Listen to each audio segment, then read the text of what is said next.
manni maree dhimmoota islaamummaa magaalaa Aggaaroo miidiyaa kanaaf beekamtii kennuu waan barbaaduuf as baatanii beekamtii kana fudhattu.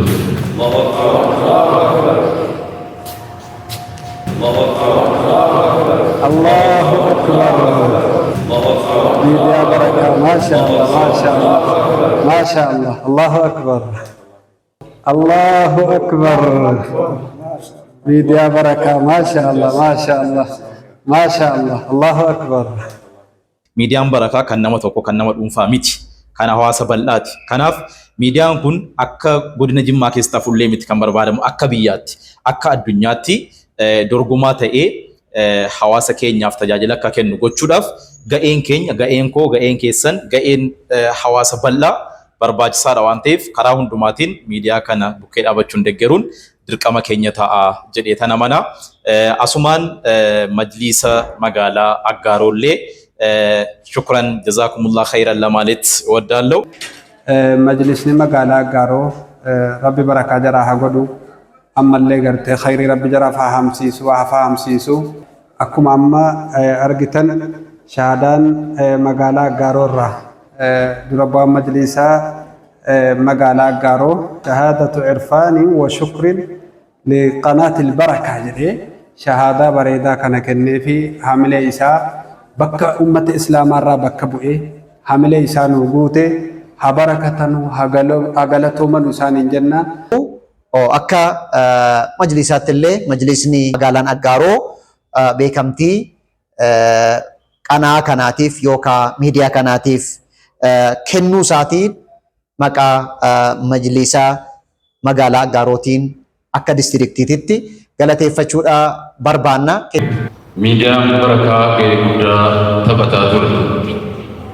Miidiyaan barakaa hojiiwwan kana beeksisuu keessatti hojii olaanaa hojjetaa ture waan ta'eef isaan keessattuu majlisni yeroo ammaa Sheekh Muhammad Zeeniin hoogganamu miidiyaa kana kunuunsuudhaan bira dhaabbachuudhaan hojiin isaan illee hojjetaa jiranu yeroo ammaa riiformiin garaagaraa jijjiiramni hawwataa fi abdii kennataa ta'ee hojjetaa jiranuu kun toora miidiyaa kanaan baay'ee hordofaa turuun keenya ni yaadatama. ሚዲያ የበረካ ሚዲያ እንግዲህ አገልግሎት መስጠት ከጀመረ ኦልሞስት ወደ 1 ዓመት ከ2 ወር ሆኗል። እንግዲህ ኢንሻአላህ ይሄ ሚዲያ ማለት ትልቅ ሀብት ነው። የምንጠቀምበት ከሆነ አጠቃቀሙን ከቻልንበት ትልቅ ሀብት ነው። ሚዲያን በረካ akka godina Jimmaa qofa otoo hin taane akka magaalaa Aggaaroo qofa otoo hin taane kibba lixa Oromiyaa irratti filannoo durarraa kaasee milkaa'ina filannoo kibba lixa Oromiyaatiif nama hojjetaa miidiyaa hojjetaa ture miidiyaa tokko hin qabnu. Miidiyaa waa'ee filannoo gabaasa tokko hin qabnu miidiyaa tokkicha kanatu Jimmarraa ka'ee hamma dhaqee Ilubbaaboo mattuu gahutti adeemee socho'aa ture. Kanaaf nuti waan godhu yoo dhabne beekamtii mana marii dhimmoota islaamummaa magaalaa Aggaarootti beekamtii kana fudhatee biyyillee beekee akka inni gargaaramu barbaanna. Rabbi bira haa dhaabbatu. Rabbi bira haa dhaabbatu. Kanaaf namoonni miidiyaa kana gargaaruudha barbaadan biyya keessaa fi biyya alaa jirtan miidiyaan kun ammallee kaameeraa of danda'a ta'ee hin qabu. Nus amma dandeenyu si gargaarraa si wajjin jirra miidiyaa kanaa wajjin jirra.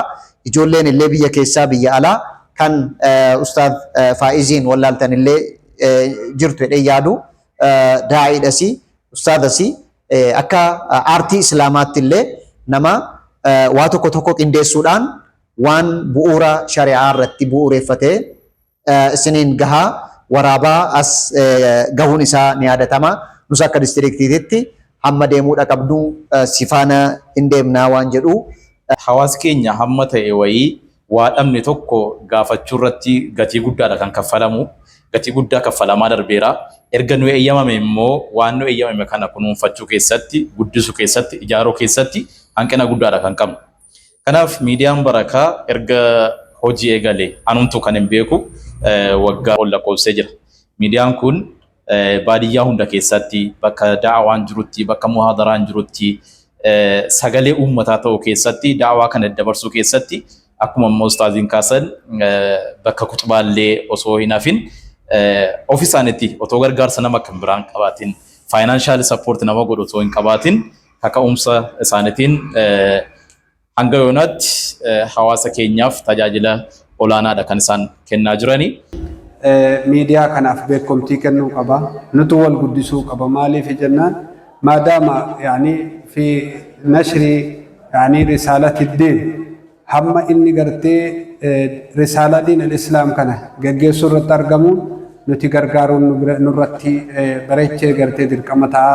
Kanaafuyyuu wantoota adda addaa waan isa barbaachisu guutuuf namoonni rabbii isaa laaffisee mallaqa gaarii qabu abbootiin qabeenyaa khayrii kana hojjetu ulamaa gartee muka jalatti quraana qaraa'isan akkuma kana hadiisa barsiisaa jiran kan teessoo gaarii hin qabne kan gartee yookaan cahaa gaarii teessuma gaarii hin qabne diin al-islaam isaan irraa burqee hadda ummanni islaamaatti fayyadamaa jiru akka inni deemee gartanii beekumtii isaaniifis ta'ee ofiifis beekumtii argatuuf akka waliin taanuun isiniin jedha. Egaa nu isin hundumtinuu warri sagalee kana na dhageessan sheer gootanii namoota dhageenye biraanis qaqqabsiiftanii akka miidiyaa barakaa bira nu dhaabbattan isiniin jedha. Miidiyaan barakaa miidiyaa barakaa rabbi haa taasisu. Ismi musammaa isaatii wal quunname rabbi haa taasisu. Warreen waliin dhaabbannu kunis barsiisota markaza Manaarus Sabiili. Egaa nu biras dhufee yeroo danuu yeroo tokko waa tokko maallaqa tokko maletti birri ofii baafatee dhufee sharaaruma nuti keessa teenye ijoollee quraana qaraasifnu keessatti gizee tokko nashaata keenya mul'isaa tureera. Akkuma isin dura argitan bakka biraattis kanuma inni dabarsu argina. Kaleessa sagantaa adda addaa irra ture aggaaroo irratti ammas immoo sanumaaf socho'aa jira jechuudha. Kanaaf inshaallahu ta'ala nama hundayyuu nama khayrii irratti wal waamee wal gargaaree wal qabatee irree waliif ta'ee diin al-islaamiin kana ceesisu rabbinu haa taasisu. Qarnii barakaa qabu rabbinu haa godhu. Ummata gartee salbiyyaata walii qofa argu osoo hin taane ummata ijaabiyyaata walillee argee akkasitti gartee wal galatoonfatee rabbiin biraallee galata gaarii argatu rabbinu haa taasisu. ربنا آتنا في الدنيا حسنة وفي الآخرة حسنة وقنا عذاب النار وصلى اللهم وسلم وبارك على نبينا محمد وعلى آله وصحبه أجمعين. Akkuma kana dhaamsi keenya immoo dhaabbanni jiru hundumtinuyyuu namootan warri dhaabbata jiru warreen biyya hoogganaa jirus osoo miidiyaa kana beekumtii kenneefi. Egaan ammas taanaan miidiyaa jechuun qabeenyaa guddaadha. Miidiyaan yoonna waan karaa gaarii irratti itti fayyadamnee qabeenyaa guddaadha. Hawaasa keenya illee guddisuu kan danda'udha. Sagalee uummataati. Uummata keenyaaf illee roorroon garaagaraa yoo jiraate hanqinni garaagaraa yoo jiraate hanqina sana karaa miidiyaatiin yeroo namni jijjiirameera. Teekinooloojii jijjiirameera. Namni yeroo ammaa kana mana isaa keessa TV namni ilaaluudhaameera ammoo sooshaal miidiyaa kanarra kan jiru. Miidiyaan immoo sooshaal miidiyaa kanarratti ga'ee guddaadha kan inni taphatu. Kanaaf hawaasi keenya godaa hamma gubbaa jiru hawaasi keenya hundi miidiyaa kana bukkee dhaabachuudhaan dhaabbata islaamaa akka uummata musliimaatti dhaabbata qabna kan jennu tokko majlisa keenya madrasaaleedha masaajidoota kana biraan immoo dhaabbata baankii islaamaa hundeeffamanii jiranidha. Inni biraan dhaabbati keenya dhaabbata qabna jennu dhaabbati guddaan nama dhuunfaatiin isaa hundaa'u. Akkuma kanallee namoota muraasaan isaa hundaa'u. Karaa majlisaa isaa hundaa'u. Hundeeffame isaa eenyuun yoo ta'u wanta waa'ee daawaa waa'ee uummata musliimaa kana kan dabarsu miidiyaa hundumtu qabeenyaa uummata musliimaati. Qabeenyaa nama tokko kan nama dhuunfaa miti.